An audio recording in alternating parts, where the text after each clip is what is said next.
Hi guys, this is FNGR, and I don't have anything too big to talk about, except for I have a clarification from the last video. Oh wait, something challenging just came up. Or they'll make a rookie mistake or something. And so the question does come to mind, how can I not be shit at analysis? I'm glad you fucking asked. First things first is that people like quality. Oh boy, do I have things to say on this. This is Cavatini. I have no doubt that I've screwed up the name, so upfront my apologies. Please do not bully, harass, or otherwise inconvenience Cavatini. I've seen her work before and I've enjoyed it. In fact, I'm subscribed to her channel. Imagine my surprise when I saw that she did a response video to Aeon of Dreams. Aeon of Dreams, who hasn't put anything out on his channel in over 11 months, is someone when he does bother with sharing his thoughts with the community, I often found him to give a great account of himself. So color me surprised when I saw this video. Now, young ones, gather around. I'm about to gift upon you the secret formula to creating pony content on the internet. Maybe even content of any genre. Listen close, listen close. The secret formula for creating content is nothing. There is no formula. Okay, time for recess. Now, being the new little babu that I am in the review and analysis community, I'm sure I have a little right to talk about how to be a brony reviewer, but I thought hard about the points Aeon made throughout his video, and I thought, you don't have to do any of this. I've learned rather quickly from both that video and the responses to the video Bliss made that creating content on the internet in any genre is entirely subjective. Alright, this can be taken any number of ways. 1. The name on Aeon's video addresses analysis. You said review. This is in fact not a nitpick, and under 2 minutes of your video, you strawmanned Aeon of Dreams to say something other than he said so you could spin an agenda. Review isn't required to be as deep or half as analytical as analysis. Now, I'll admit, I'm sure somewhere, sometime I've flubbed. Hell, I have a channel called Analysis Daily where I feature analysis and review. In layman's terms, thumbs up, thumbs down, 5 out of 10, 3 out of 4 stars. These are elements found in review. Going into detail about a writer's tics, history of a project, going at an at-length history of a show, these are elements found in analysis.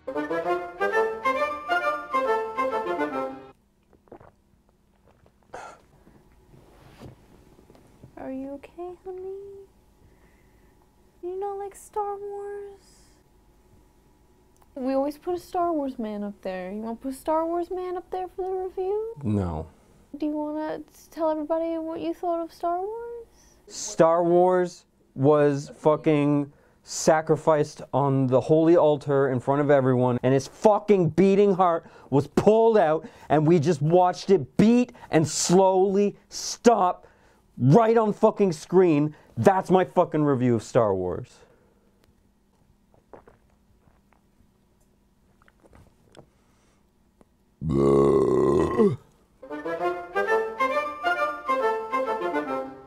When I say the word Disney, what do you think about? What's the first thing that comes to your mind?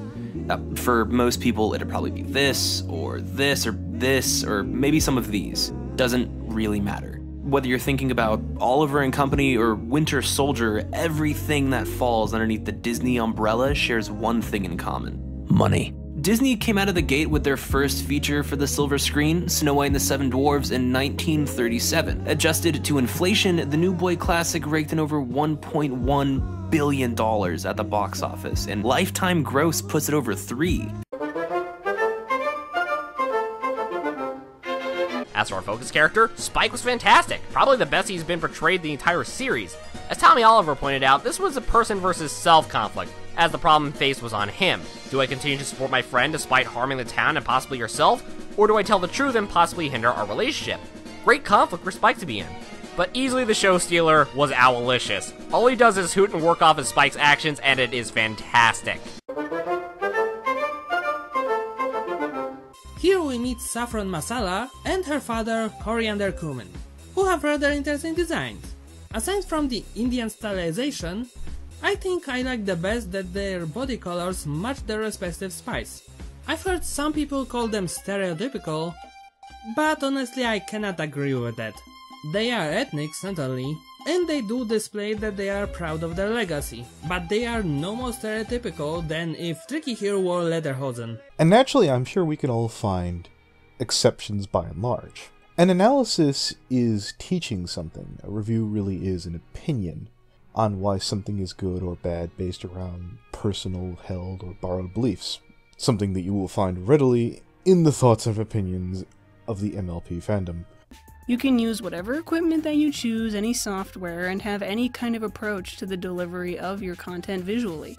Given how many fan bases there are on the internet and how many sub-fan bases there are for these genres, the way you go about making and delivering your content can vary immensely. Now technically you can use any software, any mic, any computer, and any method. You can do that. There is nothing legally or physically preventing you from doing this.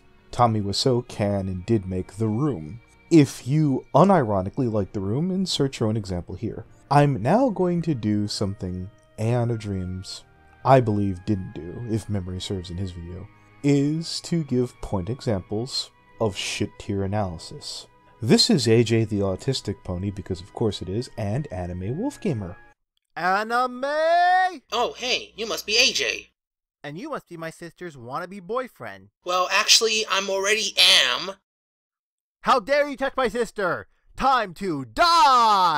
You can scream into your microphone to start off your review like AJ did. You can talk into a potato for a microphone like Anime Wolf Gamer did. There is no legally binding law that prevents you from doing this. However, your peers will think that you are an absolute fucking meme if you do. It's for this very reason Anime Wolf Gamer was removed from the Secret Rift, because he either was unable or unwilling to rise to the occasion. But that's another story. And yes, to everyone listening, you can choose to suck in your work.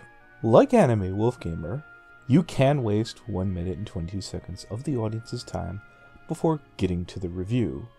It's this level of cringe-inducing trite that I and my peers greatly discourage. Being said, I'm going to talk about why you can make videos however you want.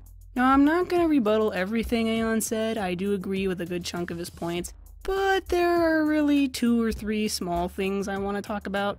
A couple hunches, if you will. And yes, I am aware of his little disclaimer that you can do whatever you want. Still want to talk about it though. First things first is that people like quality, and if you want your video to be quality, I hate to say it, but you are going to have to spend some money. Most of the free stuff you can use tends to be shit, and it shows. Now, I will not deny that the higher the quality, the better you'll do. Do you need it though? Well, need isn't the word I would use. If you are going to get lots of equipment and fancy software, you'd better have charisma and a solid sense of humor, as well as a ton of energy. Take Grady Underay as the best example. He edits his videos in Movie Maker, records with a Samsung phone, and creates his visual aids in Paint. That's about as low quality as he could get. And he has over 3 million subscribers.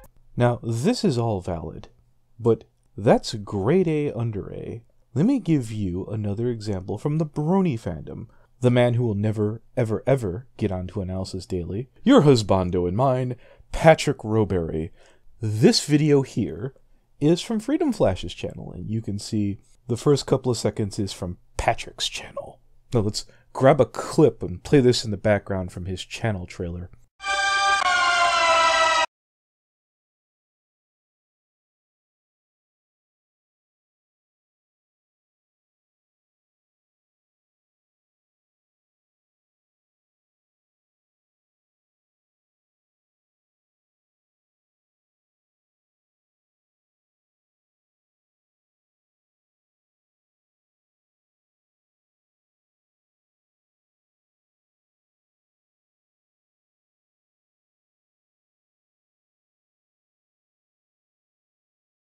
Now, as Patrick just proved, you can do this.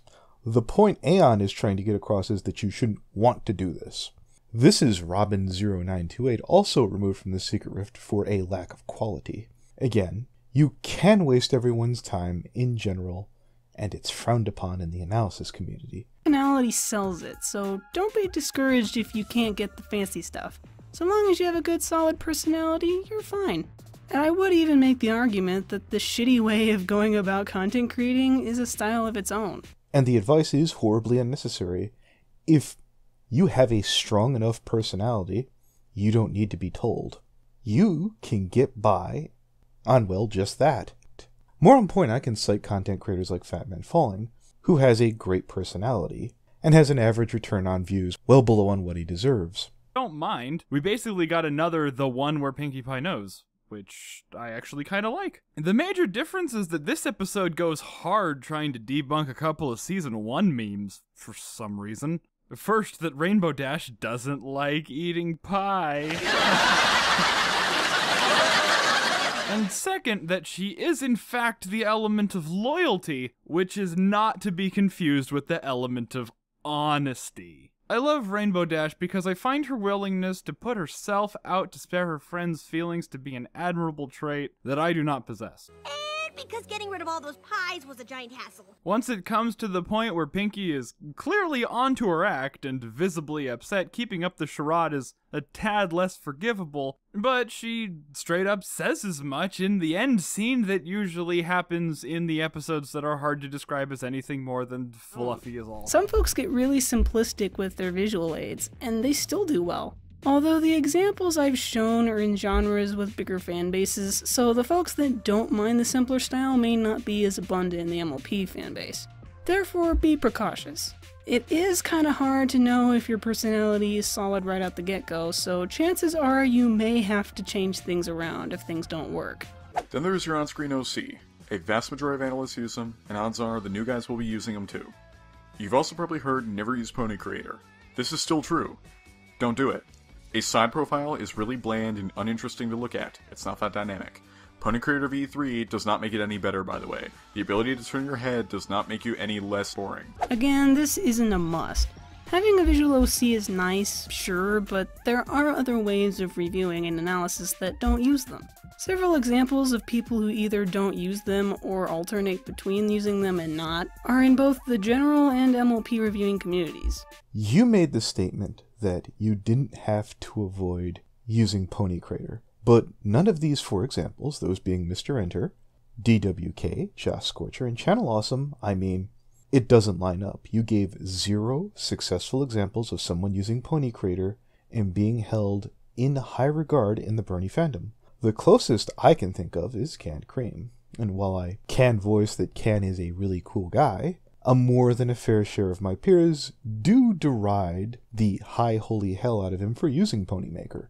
He takes it in stride, but in most cases, most people seeking out advice, the advice you're giving isn't going to help. You keep muddying the water by saying one thing in Brony, and then when it comes to time to give examples, you reach out to outside the fandom, and the ones in the fandom, such as DWK and Josh Scorcher, have never used Pony Creator to the best of my knowledge. Don't worry if you can't get them. Although I do agree that if you want to use vectors, avoid using Pony Creator at all costs. And I mean any Pony Creator. Getting them from an artist is usually the best option if you can't draw to save your life. Another thing too is always put background music in if you can, just make sure the volume is at an appropriate level. Background music makes everything sound fucking amazing if you get it right, and it's truly worth putting in there because it just ups the entertainment value, makes people more interested and more invested in it. Now for this point, I personally do like to use background music for my videos. It does sound nice, but once again, this isn't a must. And once again, you failed to give an example of why it isn't a must. Oh wait. The best example I can think for this is The Odd Ones Out. If you are gonna go without it though, you gotta have just the right voice, tone, and pacing to make up for it.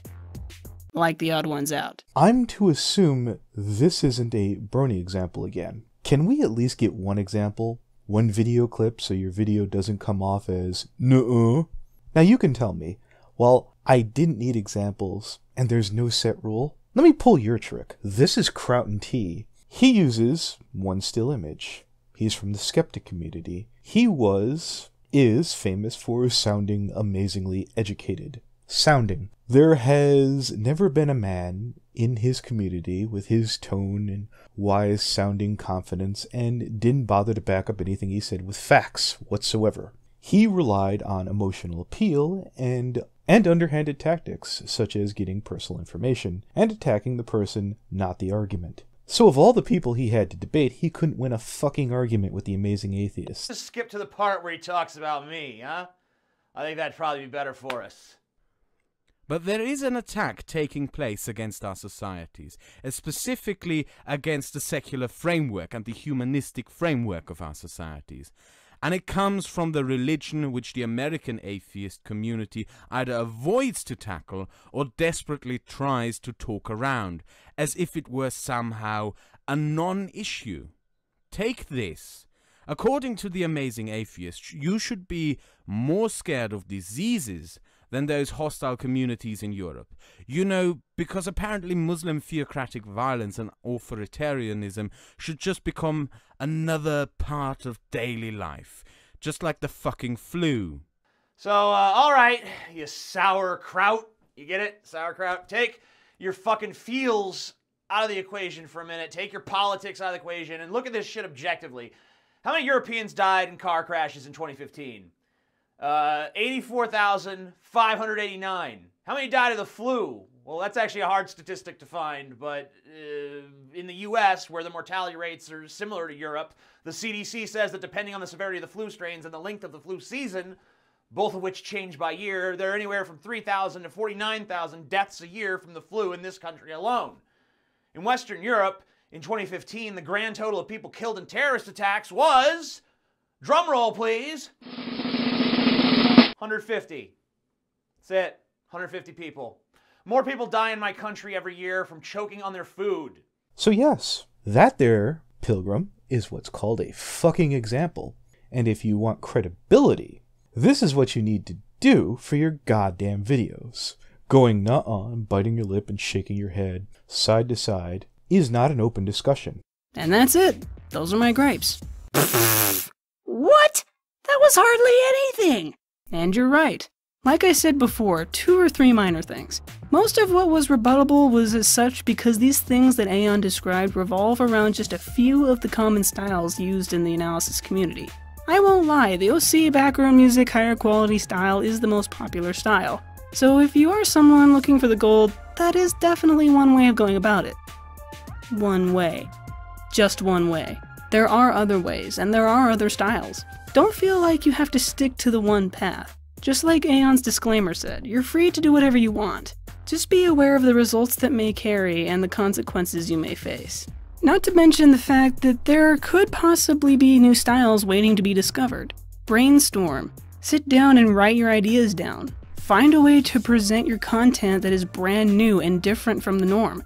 Or take an existing style and change it up. Congratulations, you said absolutely nothing, which is fine. I've seen talented content creators go on about nothing at length.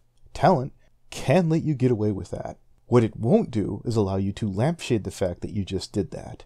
You didn't give a single working Brony alternative to Aeon style in Brony throughout this whole piece. Not a single one. I am going to give you an absolute. You're going to need a YouTube downloader or a similar program to grab clips off of another video to make your arguments. There are obviously more than one way to do that, which Aeon already had in his disclaimer. You know, the one you lampshaded twice. Here's my advice. To every content creator on YouTube, rule 1 before making a video.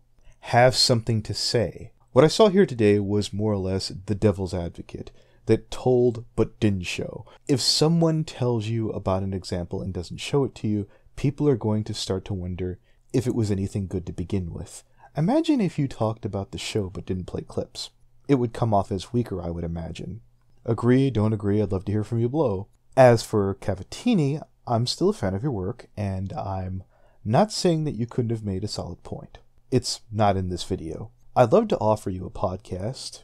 If you can get the chance, links down below to her channel, Godspeed. Now, this is kind of important. You might want to go to your computer settings and check your properties by right-clicking to see if you have an Intel Pentium for your processor, and if so, you're fucked. I found this via Mr. Mediker's Twitter when he retweeted Kenneth Isbor and his video, Intel CPU Bug Cannot Be Fixed with a Microcode Update. cripples performance up to 30%. Link down below. Now, some of you guys might be like, FNGR, this isn't fun. No, it's not. But long story short, if you do any kind of online banking, PayPal, Amazon, or any kind of that financial online nonsense, free heads up, this exploit with your processor, if you have an Intel, again, one more time, you are fucked. I will include a link to the videos explaining it. Alternatively, if your processor is AMD, I believe it would be called a Ryzen, you can feel smug right now and you're going to be just fine. Again, if you don't find any of this compelling, back in November 29th, the CEO of Intel just dumped a bunch of stock. I'm sure it's just a coincidence, links down below in the description. So, of my 3 computers, this is where I stand on this. I swung by Best Buy and talked to their Geek Squad. And yes, you're going to want to keep listening. There is some really super good news. Naturally, there's some bad news. And about a year ago, I bought an MSI laptop for about $1,500, and I wound up getting a 2 to 3 year extended warranty that brought the total price up to about $2,000. So here's the super duper good news. For anyone out there who brought a laptop via Best Buy and have an extended warranty, not only can I get the full worth of my laptop back in exchange for a brand new computer of equal value, but I get refunded the warranty in full to be put towards an additional warranty to my next computer, as well as the computer and its price. So my personal experience is, if you haven't gotten a computer with an extended warranty for just such an occasion, I would highly recommend it. This has been a godsend, since the ability to mod a laptop as opposed to a desktop is a little less convenient or possible. I will be switching my MSI to an Asus laptop because of the Ryzen processor. In fact, the laptop is cheaper, I'm told, and has a bigger monitor to my current model and runs faster. Meaning with the money I've saved, I'm probably just going to have them do a data transfer so I don't lose anything. Apparently, I do have 2 other computers. One of them is a really old model, a Packard Bell, which is a bit of a potato. That's very old. The good news is that that doesn't run an Intel processor, so I don't have to waste any time or money on it. I probably wouldn't have. Chances are, if you have something like that, you will be fine as well. Sadly, in the last case scenario, I have a desktop. I have a custom-made desktop, which regretfully I bought from a Tiger Direct outlet store a good while ago. I'm told that I will need to replace the processor.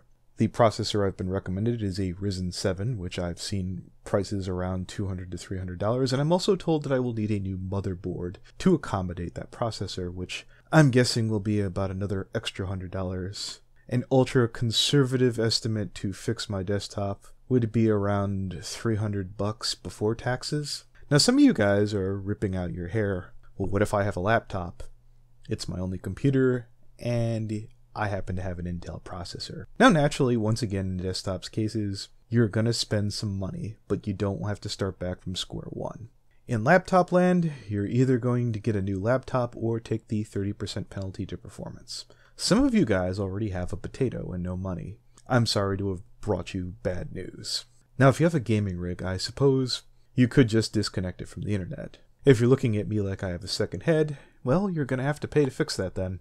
Naturally, news may change, and who knows, Intel may find a way to fix this. Question is, do you want to hang around for a company that cost you this much money? I myself am going to try and get this fixed as soon as possible. I encourage you to do the same. Seeing as how this cost will be roughly between $300 and $400, to put that into perspective, I lost the cost of a video game system at no fault of my own. And oddly enough, I still feel lucky that I've only been hit on 1 out of 3 computers. Now then, Mimkage corrected me when I said that Toon Critic dumped her at Pacific PonyCon, not BabsCon. Other than that she said I was spot on. Next part, this is Manga Common, who wished to clarify my statement about Toon Critic in regards to himself. I will be reading this off here. Whoa, whoa, whoa. Slow your roll, Mr. Changeling. You're a cute little griffin, oh boy. Needs to set the record straight. Toon didn't want to ask me for money at BC16. At least, not initially. I was in the elevator with 2 guys, I bet you were, who were a part of the group. I can't remember specifically who, and they told me about how Toon Critic lost his debit card and such, and didn't have access to his funds. I reached into my stash, where, when the 2 weren't looking, I pulled 100 from the confines of my money trap. Oh my. The moment I saw Toon in the lobby, I gave him $100. No questions asked. No one asked me to do it. I did right off the bat. I might be a griffin, but I'm a griffin with the heart of gold. A bleeding heart of gold. But sometimes those are necessary. Toon did ask me for some money later that weekend to pick up some stuff at the store. But he did pay me back for that. As for the 100, honestly, I can't remember if I got paid back or not. But I don't regret doing it. Besides, it's only $100. I got 2 jobs. I get commission money. I got Patreon. I got my network paying me. And I get tips whenever I stream. The later one I need to do sometime. $100 isn't that big of a deal to me, but FYI, that $100 came out of my sock. TMI, Mr. Common. So that's it. If that's what Manga Common said what's happened, I'm going to say that's what's happened. In closing, in regards to Primeval Brony, I'm not Jerry Pete. I'm prepared to listen and correct my mistakes I made. I'm not blocking you from my channel. With the exception of getting a location wrong in Mimi's case and the Common story, which I could argue about, but truth is, I have a desire to put a healthy distance between Zach and myself. Again, if you're in the comments section and saying, well, FNGR, you sure did take your sweet fucking time with this one. Yeah, I did. By all means, let me have it. Now let's read off some other fun posts. Pastel Prose. So I watched the video multiple times on its release. Honestly, this one feels just as good as the Sweetie Bloom one. To be honest, while I've apologized for my behavior towards Toon in an effort to forgive and to let go, that doesn't mean I don't avoid him like the plague, and that I have forgotten what all happened. Others have vouched and said that he's gotten better, and I can't speak on that. I don't talk to him. My first thought was, how could someone get better if they can't be called out on their bull? The way you made it sound was like every time he did something wrong, his friends just shrugged it off. You're not wrong. Just like you did with Foul's behavior, which from there only encourages the continuation of behavior and why things never got better. To be fair, we could all give him the benefit of the doubt in stating that maybe he didn't know he was wrong. Maybe he was so disconnected from what is right and wrong that he just acted impulsively and hormonally, which is just the benefit of the doubt, mind you. Not fact. I enjoyed this video. I do feel it was a bit overdue. Despite making amends, I believe everyone deserves one good knock in the head. And while you have slapped his wrist in the past because you yourself were on a leash, this was the season's beatings that was well deserved. To be honest, I didn't even know about half of these stories, which has gotten me wondering if there's even more that we don't know about. But it's just a thought. Love the video, and I can't wait for the next 2, bro. Sadly enough, that is all I have. So if you're waiting for someone else, I find it highly unlikely that I'll be the person to be able to bring that to you. Gear Grinder. I think Toon Critic forgot an extremely important requirement to his dating list. He has to have no standards. No offense to the previous victims. Thank you, Gear. Pint-sized atom bomb. I started laughing at Toon's dating requirements. I just showed this to my fiancé. Gen Rome. His list can be solved with one special kind of girl. A hooker. I wish I could capture a Sargon laugh there. Red Error. So, I can completely understand having stuff you like in a potential partner. Makes sense. You like certain physical attributes, like, say, certain character qualities. I get it. Now, that I said that, who in the Happy Hells list isn't the wait until marriage type? This is just so creepy. If you think about it, why is that a deal breaker or something? Like, I get it, okay? Sex is part of a relationship, and a discussion about it is going to come up. Even if you two don't have sex, it's still going to be discussed somewhere down the line in some way. Guess what? Some people just want to wait. Maybe it's for religion, maybe it's not. But even so, I highly doubt it's his type. Even just calling it that feels oddly upsetting and creepy. I am at a bit of a loss for words describing it in full details. Perhaps, after some reflection, I can find the words for it, but it's left a bad taste in my mouth. Hey, Toon. Recently, has to put someone on my permanent shit list. It's a very small list reserved for the scummiest people. Pray you do not ever end up on this list. My 2018 resolution this year is simple, inspired by recent events. Don't take anyone's shit. Yeah, learn to deal with a lot of people's bullshit in my life, but no matter what, you persevere, and don't let it stop you from doing what you love. No one can stop you but you. Hashtag professionalism. In response to your tweets, I don't need a 2-bit huckster to tell me to pray. Get fucked. I garroted you my choice. I took that from you. And you've closed the doors on so many people. I wanted you to feel absolutely safe until you weren't. The good news is, Toon, that was pretty much all of it. Barring anyone else coming forward, you should feel neato mosquito. It's not like you don't piss people off all the time. I'm sure you'll be just fine. But if you're feeling antsy, let me remind you this. You cut off Brawny and his videos outperform the fuck out of your work.